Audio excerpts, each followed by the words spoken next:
Si uno quiere hacerse una pregunta filosófica, sí, se quiere hacer el importante, puede pensar, la sociedad argentina merecía un presidente como este.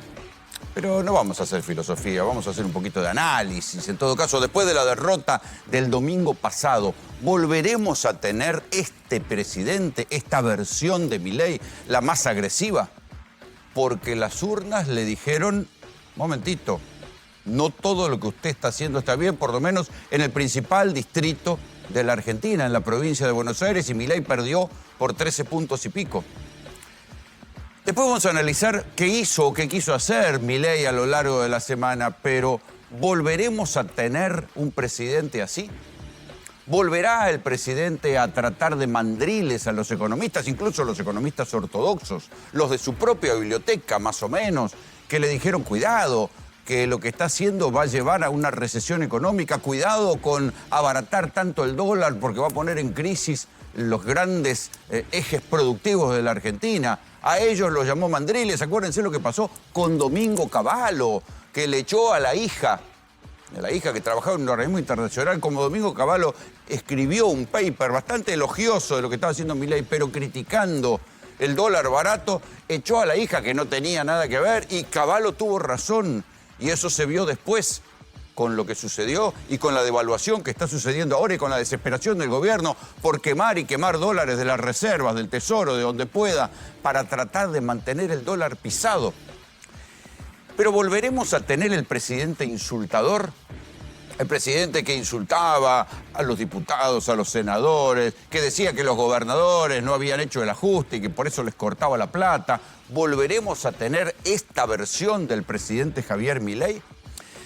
Lo veremos el lunes, porque el lunes el presidente Javier Milei va a dar en cadena nacional un discurso donde dice que va a anunciar el presupuesto para el año 2026. Fue extraño porque el mismo presidente que, si no hablaba, tuiteaba, y que hablaba y daba entrevistas a cualquier periodista, que siempre que fuera más o menos amigote, y que aparecía 2 o 3 veces por semana, esta semana estuvo callado y recién convocó a la cadena nacional para el lunes. ¿Ustedes se imaginan a un Milei convocando, qué sé yo, a la unidad nacional? Raro. Y si lo hace, ¿quién le va a creer si fue volando todos los puentes de convivencia en estos meses? ¿Volveremos a tener un presidente que insulte a artistas populares, como hizo con Lali Espósito? ¿Volveremos a tener un presidente que trate a los periodistas que vimos y mostramos los errores y el maltrato a los más necesitados de ensobrados? ¿Con qué autoridad moral nos va a tratar de ensobrados el presidente Milei en su nueva versión? ¿Podrá volver a hacerlo? ¿Podrá volver a insultar periodistas como lo hacía y dirigentes políticos? Miren, nosotros, los que hace años hacemos este laburo, podemos equivocarnos, pero siempre vamos a estar acá contando lo que vemos, según nuestro legal saber y entender, y seguramente nos equivocamos y después podemos corregir, pero siempre vamos a estar acá. Y esta cosa de no odiamos lo suficiente a los periodistas, son todos ensobrados, todas estas cosas indignas que se dijeron de los que marcamos lo que venía pasando. Claro, ¿cómo no nos van a llamar ensobrados si contamos que le cortaron los medicamentos a los tipos que más los necesitaban en la DATSE y era mentira? Que no había ni curro, ni auditoría, ni nada. La justicia lo corrigió. Esta noche en GPS les vamos a mostrar cómo también, sobre una base de una auditoría inexistente, le cortaron los alimentos a los comedores populares, basado en el mito popular de que había curros en los comedores. Instalaron que había curros y era mentira. No había auditoría. Y esto se sabe ahora. Y los alimentos no aparecieron.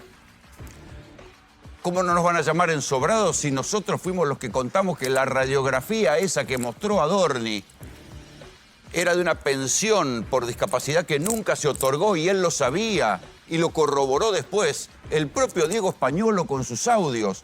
Y así supimos que el vocero mentía a sabiendas. Claro, ¿cómo no vamos a ser ensobrados si contamos todas esas cosas? ¿Cómo el presidente, un presidente que es presidente de todos los argentinos y que de alguna manera debería promover la convivencia, no se banca la crítica y ponía en todos sus tweets, en todos los tweets que podía, no odiamos lo suficiente a los periodistas consigna, que tampoco era muy original, porque es la misma que le copió a Donald Trump en Estados Unidos. O sea, la sociedad argentina se merece un presidente así. Veremos en las urnas lo que pasa, y yo creo que se equivocan los que dan por enterrado el proyecto libertario como si ya fuera un trámite las elecciones de octubre. No importa, ganando, perdiendo las elecciones, el gobierno va a ser otro o va a seguir este presidente insultador que hemos padecido hasta ahora. Pero el problema es que para llamar ensobrado a alguien, ahora ya no es el mismo contexto, porque antes podía basarse en que la gente lo había votado a él y a nosotros los periodistas no nos votó nadie. Pero después de los audios de Diego Españolo, ¿con qué autoridad moral va a llamar el presidente ensobrados? ¿Dónde estaban los ensobrados?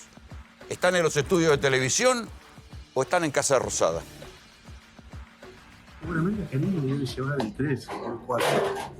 Yo calculo que le debe llegar el 3 a Karina, porque seguramente le digan, es el 5, el 1% lo tenemos que repartir entre la operatoria, se va la operatoria, 1% para mí y vos, Karina, te llevaste el 3. Seguramente deben hacer una cosa así, están pegando una olímpica. A mí me dicen, yo voy a hablar con Lula.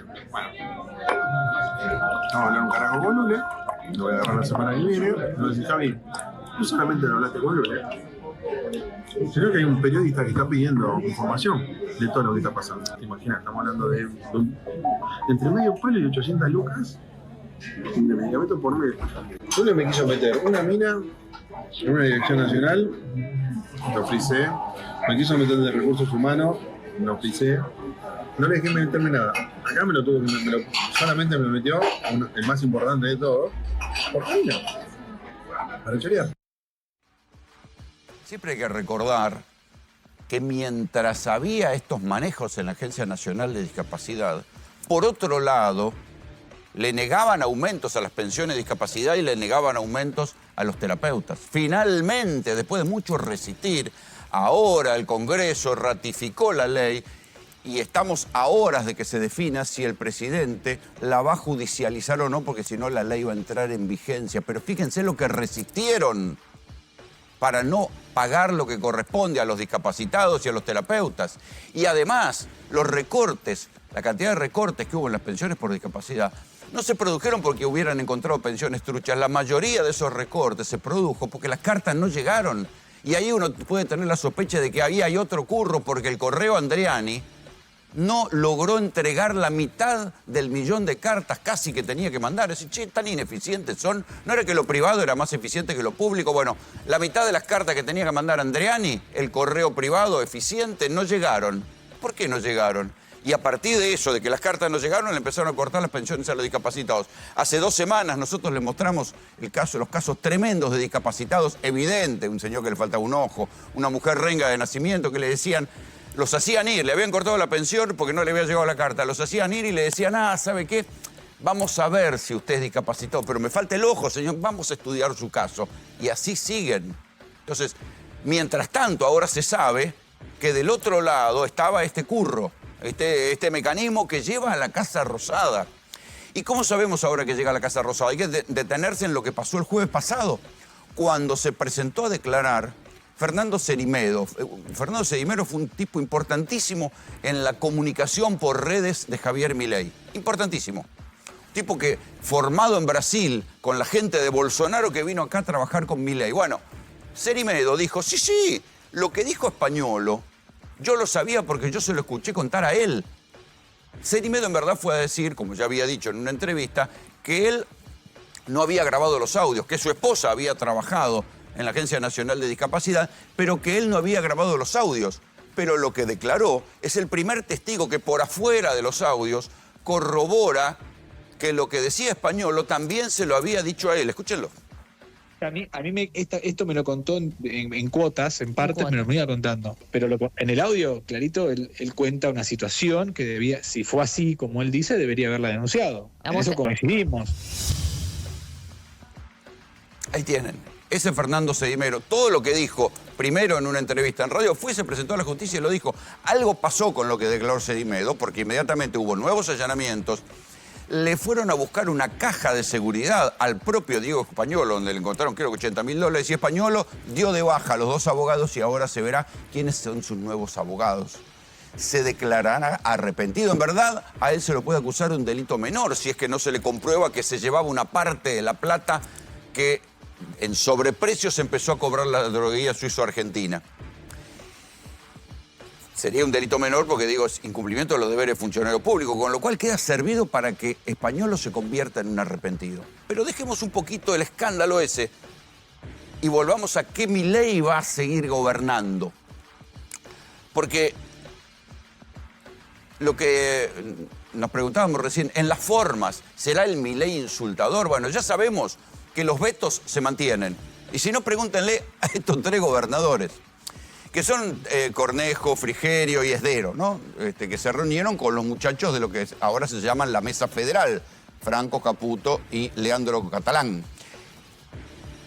Se supone que el gobierno iba a empezar una mesa federal para dialogar con los gobernadores, se lo pusieron a Caputo, que es el que maneja la plata, a ver si les abrían alguna canilla de plata, por lo menos a ellos 3, que son los que van en listas conjuntas con la Libertad Avanza en cada una de sus provincias.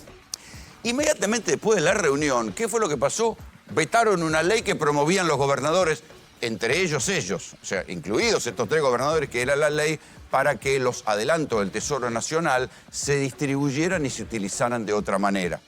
O sea que sabemos que Milei no va a cambiar, o no, mejor dicho, no sabemos si Milei va a cambiar en la forma, si va a dejar insultar periodistas, economistas, diputados, senadores, a todo el mundo, pero el método de vetar sigue vigente.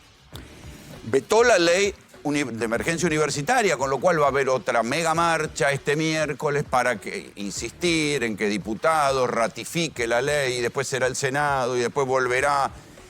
Y lo mismo con la ley de emergencia pediátrica del Garrahan. ¿Seguirá el presidente maltratando a los médicos del Garrahan? Puede que no insulte más a los débiles, a los universitarios, a los discapacitados, a los jubilados, puede que no les insulte más. En cualquier caso, al mantener los vetos, va a continuar el maltrato. Puede que no los insulte más, pero en el contenido, al vetar las leyes, continúa el maltrato a los profesores universitarios, a los jubilados, a los médicos del Garrahan, que miraban con estupor y decían, che, ¿qué más necesitamos? Después que el Congreso ratificó las leyes, resistió, ¿qué más necesitamos? Bueno, eso, ahora van a tener que resistir el veto del presidente. Pero, ¿se podrá mantener el famoso mantra que Milei sostuvo durante todo este tiempo, el famoso no hay plata? Porque todo esto está basado en que el presidente dice que no hay plata. Pero ahora sabemos que ese no hay plata era falso por varios motivos. Primero porque no había plata para algunas cosas, pero sí para otras. Y después nos enteramos que no había plata para aquellos sectores a los que el presidente quería deliberadamente perjudicar. Vean a Milei y escuchen su mantra del no hay plata. Para hacer gradualismo es necesario que haya financiamiento. Y lamentablemente tengo que decírselos de nuevo, no hay plata.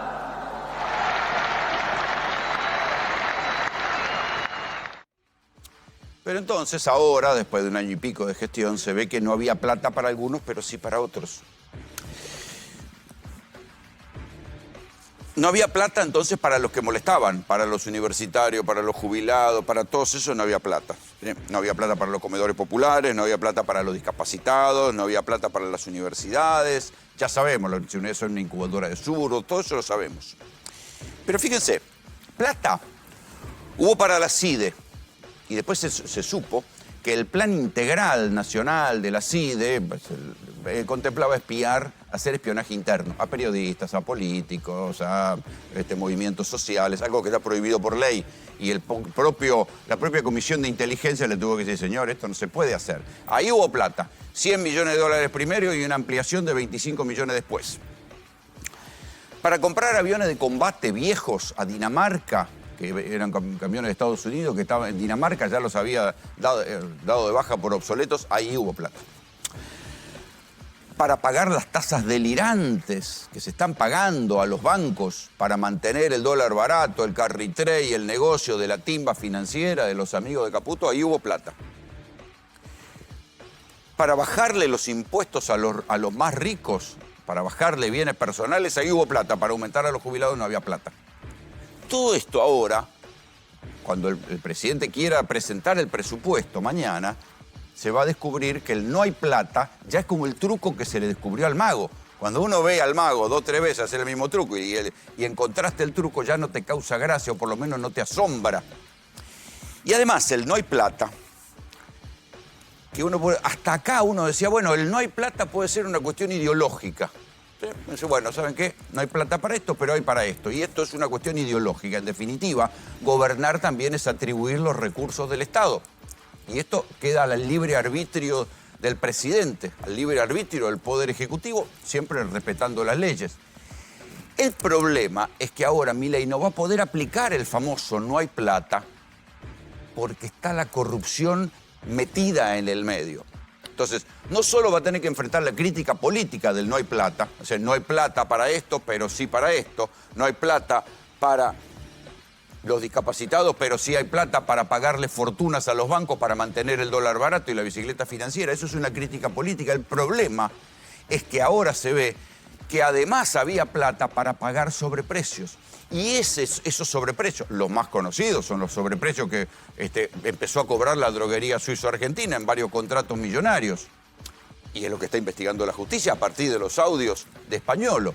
Entonces, el no hay plata, que era la base del gobierno de Milei, que a su vez lo hizo todavía más perverso, porque como no mandaba presupuestos, el que manejaba la chequera a sola firma era Milei porque no existía un presupuesto. Cuando existe un presupuesto se supone que tiene que haber esta partida, tiene que estar atribuida para este gasto y el presidente tiene que cumplir con el presupuesto que en definitiva es ley. Acá, como no había presupuesto, la arbitrariedad era todavía mayor para cortar, pero también para ampliar.